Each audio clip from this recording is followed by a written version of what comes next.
Assalomu alaykum. Mani ismim Diyora. Sheffield Akademiyada ishlayman. Bugun bizni podkastimizda bizni studentimiz Mubore. Mubori. Assalomu alaykum. Mani ismim Mubore. O'zbekistondanman, Toshkent shahridan. Hozirda Malayziyada yashab ham o'qiyapman. Va birinchi savolimiz nimaga aynan Malayziya o'qish uchun? Malayziya man o'ylayman, qizlar uchun judayam xavfsiz davlat, Mhm. arzon, yana Mhm. bu yerda bemalol o'zingizni xavfsiz his qilib yura olasiz ko'chalarda. Mhm. Keyingi savolim Malayziya haqida hayot, o'qish, yaxshi va yomon fikrlaringiz. Man Malayziyani manimcha judayam yaxshi ko'rdim. Judayam chiroyli davlat, judayam xavfsiz. Bu yerda ayniqsa Sheffield Akademiyada o'qitish uslubi judayam menga yoqdi. Har xil davlatlardan native speakerlar, Britaniya, Angliya, ular judayam ustasi faranglar desam bo'ladi, judayam zo'r o'qitishadi. Mhm. Bu yerda bitta qiynalgan narsam bo'lishi mumkin. Ovqatlarida, taomlarida, lekin bu yerdan topsangiz bo'ladi hamma davlatda ovqatlarini. Mhm. Arab, o'zbek restoranlari judayam ko'p. Tushunarli. Klassda necha kishisizlar? Qayerlardan kelgan?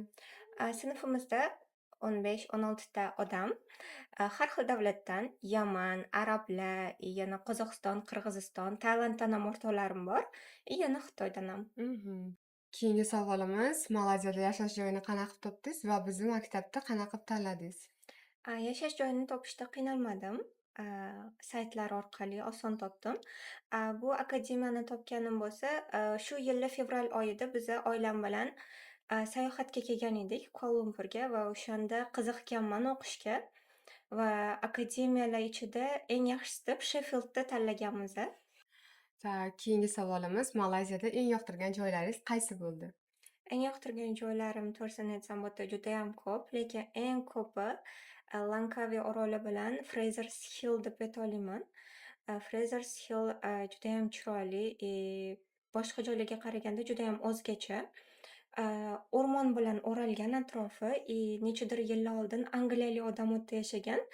Shuning uchun u yerda Malayziyani kichkina Angliyasi deb atasharkan. O'ziga xos judayam chiroyli joy. Lankaviy oroli ham judayam o'zgacha, xuddi Maldiv orollariga o'xshaydi. Yaxshi ko'rdim, yoqdi. Keyingi savolimiz, nima uchun ingliz tili o'rganmoqchisiz? Oldin qanaqa daraja bo'lgan va hozir qanaqa darajadasiz? Bu yerga kelishimdan oldin ingliz tilim bir elementary darajasida edi, lekin hozir ancha oshgan. O'zim ham his qilyapman.